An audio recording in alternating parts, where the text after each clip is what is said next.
नमस्कार, न्यूज़ 18 राजस्थान के खास कार्यक्रम क्या कहता है वोटर में आपका स्वागत है। इस वक्त हम कोटा बूंदी लोकसभा क्षेत्र के मतदाताओं का मिजाज जानने के लिए आए हैं और हम हैं बूंदी में। बूंदी ऐतिहासिक दृष्टि से महत्वपूर्ण मानी जाती है।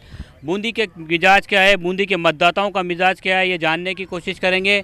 सांसद जो है कितना खरा अपने कामों पर उतर पाए, साथ ही 5 साल में जो सरकार रही उसका कार्यकाल कैसा रहा, चुनावी मुद्दे क्या रहने वाले हैं, चुनाव क्योंकि नज़दीक है, मतदाता के मन में क्या है, क्या सोचकर मतदान केंद्र तक मतदाता पहुंचेगा, इन तमाम बातों पर बात करेंगे। हमारे साथ यहाँ पे स्थानीय लोग भी हैं, दोनों ही पार्टियों के साथ साथ तमाम पार्टियों के प्रतिनिधि भी यहाँ पर हैं, कार्यकर्ता भी कुछ मौजूद हैं। इन सब से जानेंगे कि किस तरह से जो है मतदाता का मिजाज है, मतदाता मतदान केंद्र पर जाने से पूर्व किस तरह का मिजाज बनाकर जाएगा, क्या मुद्दे होंगे। जी, क्या किस तरह की सरकार आपको चाहिए इस बार? हमें स्वच्छ छवि वाली सरकार चाहिए, भ्रष्टाचार बिल्कुल भी नहीं चाहिए। नरेंद्र मोदी की सरकार में भ्रष्टाचार इतना बढ़ गया, अत्याचार आम लोगों के साथ और हमारी महिलाओं के साथ लगातार छेड़खानी की घटनाएं लगातार बढ़ रही हैं। हमारा देश का प्रधानमंत्री प्रियंका गांधी जैसी महिला होनी चाहिए जो इस देश को चला सके और इस जनता का भला कर सके।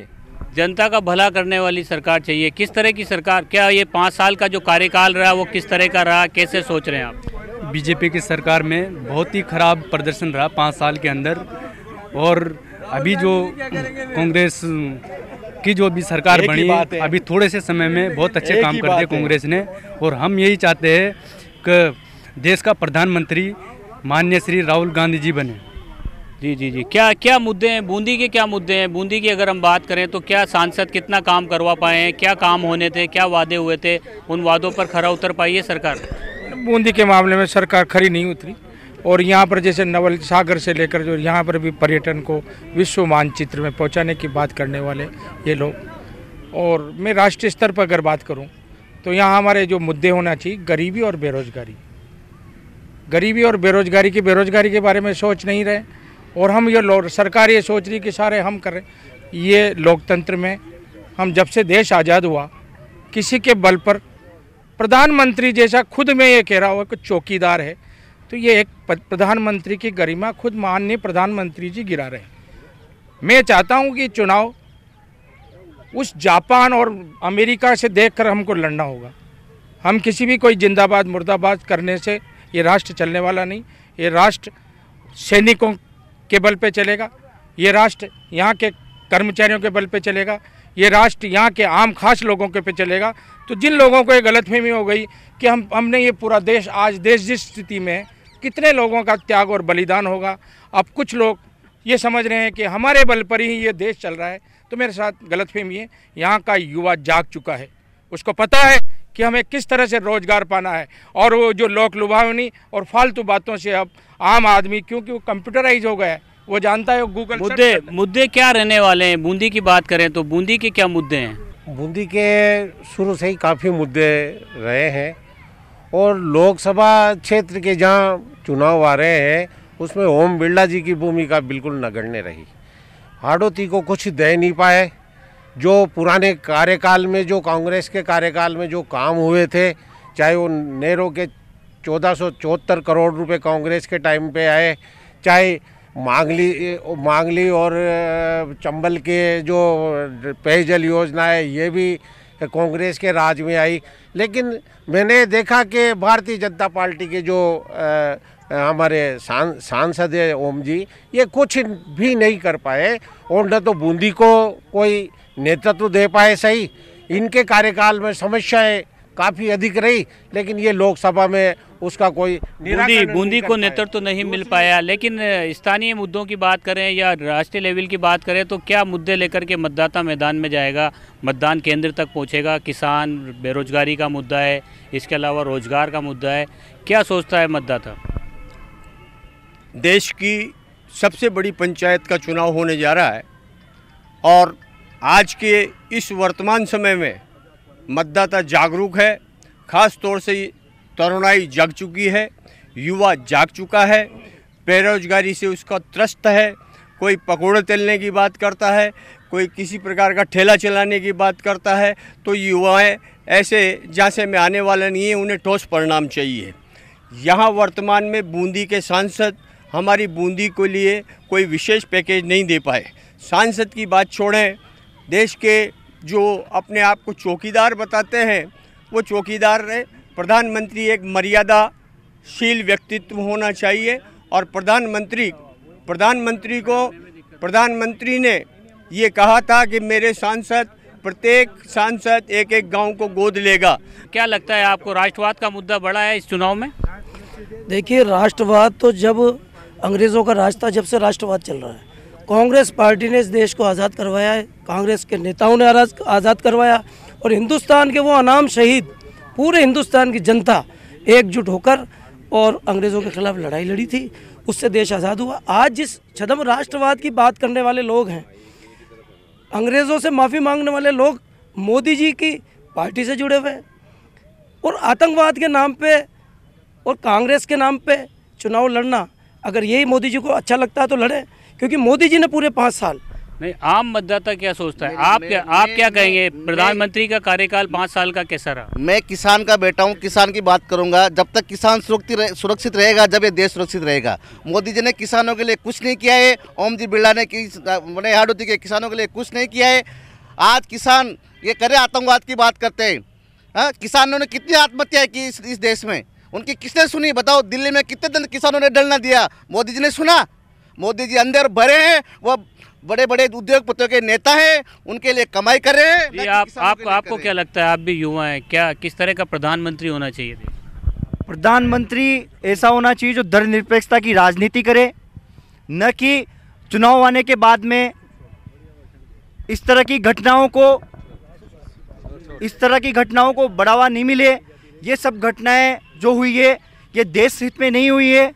और सुरक्षा की बात करते हैं, बिरला जी की जहाँ बात करें तो बिरला जी का सबसे बड़ा मुद्दा था एयरपोर्ट लाना, जो हाड़ौती क्षेत्र का सबसे बड़ा मुद्दा था, एयरपोर्ट को यहाँ लाना। उस एयरपोर्ट को वसुंधरा जी झालावाड़ में ले जाती है, बिरला जी कुछ नहीं कहते हैं और एयरपोर्ट के दम पे पूरा चुनाव लड़ लिया। और उस एयरपोर्ट के लिए एक स्टेटमेंट बिरला जी का नहीं आता है। बूंदी की सड़कें देखो या बूंदी का पूरे शहर को देखो, पूरी बूंदी की दशा बिगड़ी हुई है। कोई विशेष पैकेज नहीं है, कोई मॉडल सिटी का दर्जा नहीं है, कोई किसी तरह की बूंदी में सुविधा नहीं है। इस बारे में बिरला जी का ध्यान नहीं गया। इसके पहले राज्य सरकार थी, उसका ध्यान नहीं गया। हम बूंदी में और बूंदी का मिजाज आपको बताने की कोशिश कर रहे हैं। बूंदी क्योंकि ऐतिहासिक दृष्टि से महत्वपूर्ण मानी जाती है। बूंदी का क्या काम हुआ, इन 5 सालों में बूंदी में कितना विकास हुआ, 5 साल का केंद्र सरकार का कार्यकाल बूंदी के लिए कितना महत्वपूर्ण रहा, इन तमाम बिंदुओं पर बात करने के लिए मेरे साथ यहाँ पर लोग मौजूद हैं। इन्हीं से बात करते हैं, इनके रिएक्शन जो है आप तक पहुँचाने की कोशिश करते हैं कि मतदाता का मूड क्या है, मतदाता मतदान स्थल तक जाने से पहले किस तरह के मुद्दों को लेकर जाना चाहता है। जी, किस तरह के मुद्दे हैं? आप बूंदी के विकास में बात कर रहे थे, आप कहीं से भी निकल के आए हुए, आपको बूंदी का विकास तो खुद को नज़र आ गया होगा। रही बात सेंट्रल गवर्नमेंट के मुद्दों की, तो अभी बीजेपी के शहर अध्यक्ष जी बोल रहे थे जम्मू कश्मीर को छोड़कर इंडिया में कहीं भी कोई बम विस्फोट हुआ तो बताओ। ये खुद मान रहे हैं, शायद मुझे लगता है कि ये जम्मू कश्मीर को भारत का हिस्सा नहीं मानते। साथ ही बाकी रोजगार की बात है, युवाओं को पागल बनाया मोदी जी ने और 2 करोड़ रोजगार देंगे वो नहीं दिए। 15 लाख की बात की, सच्चाई की बात कर रहे थे। तो मोदी जी कितना सच बोलते हैं पूरी जनता जान चुकी है। इस बार जो चुनाव होगा उसके बाद पता चल जाएगा कि मोदी जी कितना सच बोलते हैं, कितना झूठ बोलते हैं। साथ ही बीजेपी के नेताओं के लिए, इस सरकार के लिए चेन स्नैचिंग, महिला सुरक्षा ये आम बात है। इसको ये ज़्यादा अभी शहर अध्यक्ष जी बोल चुके हैं। तो इनकी क्या सोच है आम जन के बारे में, देश के बारे में? खाली बातों में, भाषणों में राष्ट्रहित की बात करना, इससे सरकार नहीं चलती। मन में जज्बा होना चाहिए। प्रधानमंत्री किस तरह का होना चाहिए, किस तरह का प्रधानमंत्री चाहते हैं आप?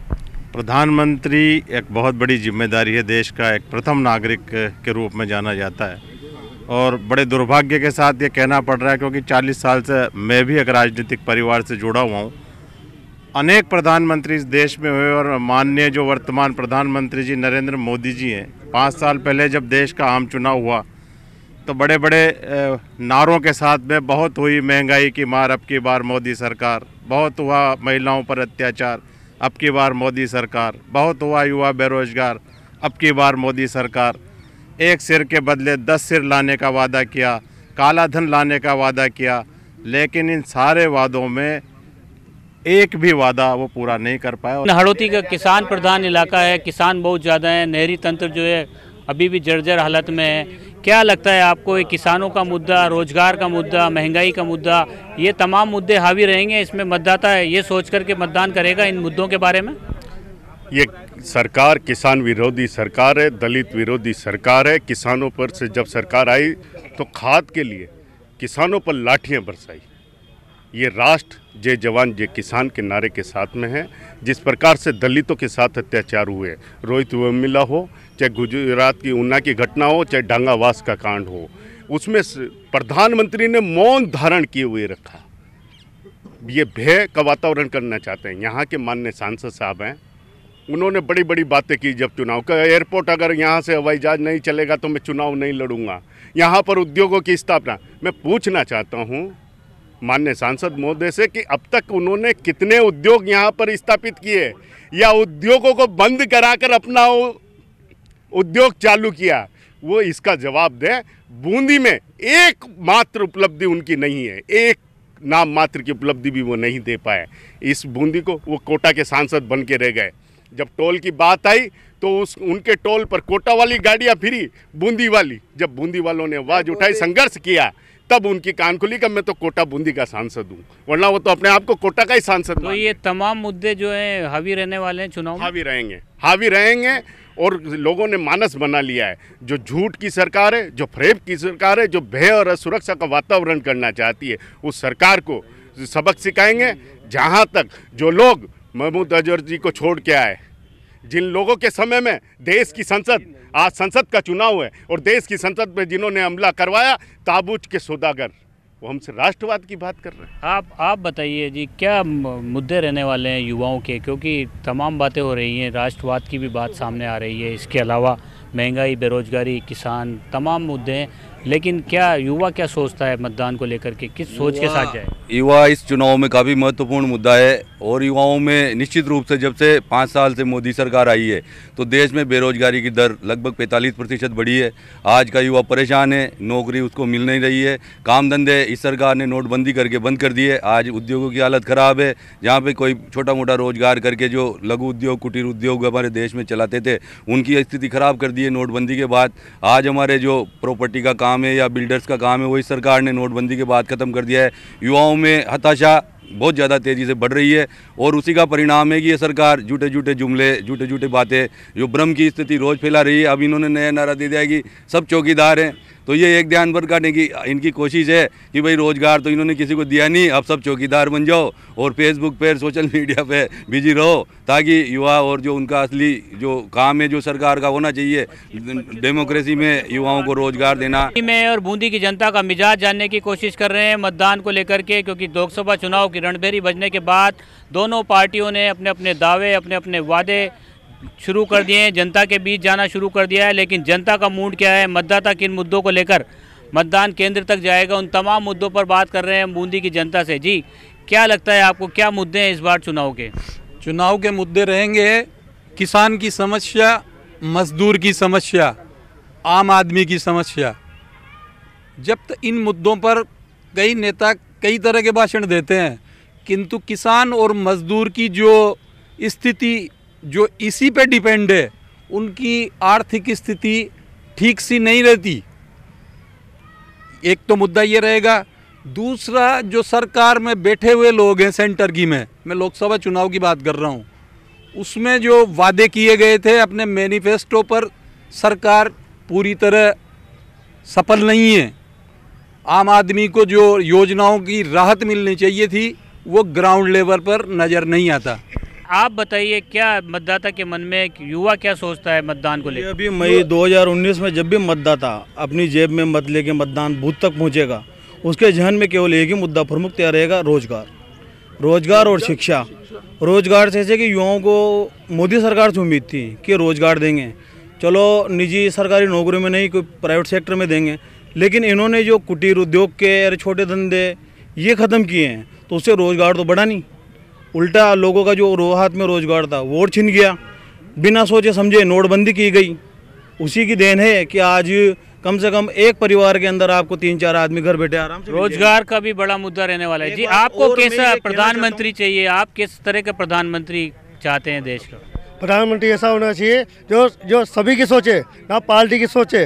प्रधानमंत्री ऐसा होना चाहिए जो जनता की सोचे, जनता के हित का प्रधानमंत्री होना चाहिए, गरीबों की सोचे, गरीब जनता के हित का प्रधानमंत्री होना चाहिए। सरकार कैसी होनी चाहिए, किस तरह की सरकार होनी चाहिए आपके लिहाज से, क्या लगता है आपको? सरकार ऐसी होनी चाहिए। इस लोकसभा चुनाव में मैं ये मानता हूँ कि सर्वाधिक जो सबसे बड़ा मुद्दा है भारत की अखंडता, राष्ट्रवाद, राष्ट्र की सुरक्षा। मेरा पर्सनली ये मानना है कि जो सुरक्षा का माहौल जो भारतवासियों के मन में, दिलो दिमाग में, जहन में जो पैदा हुआ है वो केवल मोदी सरकार ने ही। राष्ट्रीय सुरक्षा भी बड़ा मुद्दा है जी। आपको कैसी सरकार चाहिए? मैं तो कांग्रेस की चाहूँ जो कांग्रेस जिन्होंने काम कराया ना वो सही कराया जी। ठेर शेर मुझे 65 साल से देख लो सुर समाड़े तो बड़ो जना देख रही। क्या इस सरकार में काम नहीं हुआ आपके? काम न हुआ बाकी जब 500 रुपया तो यहाँ वहाँ खाओ लाऊं कमार बूढ़ा रही उम्र में कागज ये देख लो मना अतरा दिन छोरा का बनो। मतलब ये है कि आप बताइए क्या किस तरह की सरकार? सबसे ये अर्ज कर रहा हूँ बूंदी वालों से कि जो सरकार बनती है वो कौन सा अपना फायदा कर रही है ये बताइए, और इनसे मंगवाओ लिखा के कि भाई उद्धार होगा कि नहीं होगा बूंदी का, बूंदी का कैसे उद्धार होगा। और वीडियो वाले भी बताएं इस बात को, बूंदी में जो जो चीज़ें छुपी हुई हैं उसको उजागर करें। बावड़ियों की सुरक्षा नहीं हो रही, बावड़ियों की भी सुरक्षा होना चाहिए, गरीब आदमी पलने चाहिए, ये रेत वेत चालू होना चाहिए। मजदूर मर रहे हैं बेचारे, उनको घर में खाने पीने का भी पता है इनको जो बनते हैं। आप बताइए कैसी सरकार होनी चाहिए? सरकार ऐसे होना चाहिए जो ताकि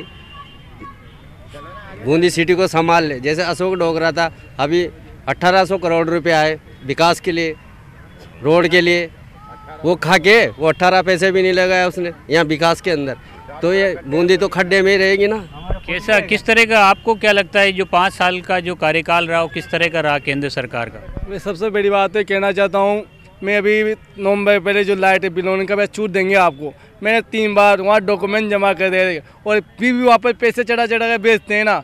दूसरी बात जो सरकार कांटों में जब भी सरसों तुला रहे हैं वहाँ जाते हैं भाई साहब आपका तो पास है ही नहीं, ये हो ही नहीं, यही नहीं, इससे मतलब क्या होता है? फिर या तो तुलाओ मत हो, 2 बोई 3 बोई तुला दो, इससे क्या होता है? व्यापार जबे भरे हो आप। क्या ये मुद्दे रहने वाले हैं चुनाव के, ये सब मुद्दे जो है? हाँ जरूर, जैसे गवर्नमेंट जो काटन लग रहे हैं, अभी गेहूँ तुलाई चलेगी, चना तुलाई चल रहा है, सरसों तुलाई चल रहा है, उसमें ये मुद्दे मेन रहेंगे। खास कर बहुत परेशान हो रहा है कुल मिला के। एक तो 2000 रुपये झूठ मार दे रहे हो, वहाँ भैया जी इतने मित्ते में जाओ नकल लाओ। तो स्थानीय मुद्दों के साथ साथ किसानों का मुद्दा, रोजगार का मुद्दा और राष्ट्रीय सुरक्षा का मुद्दा, तमाम मुद्दे यहाँ पर देखने को मिल रहे हैं। एयरपोर्ट का, हवाई सेवा का मुद्दा भी जो है वो बड़ा मुद्दा इस चुनाव में बनने वाला है। बूंदी की जनता का मिजाज हमने आपको दिखाया।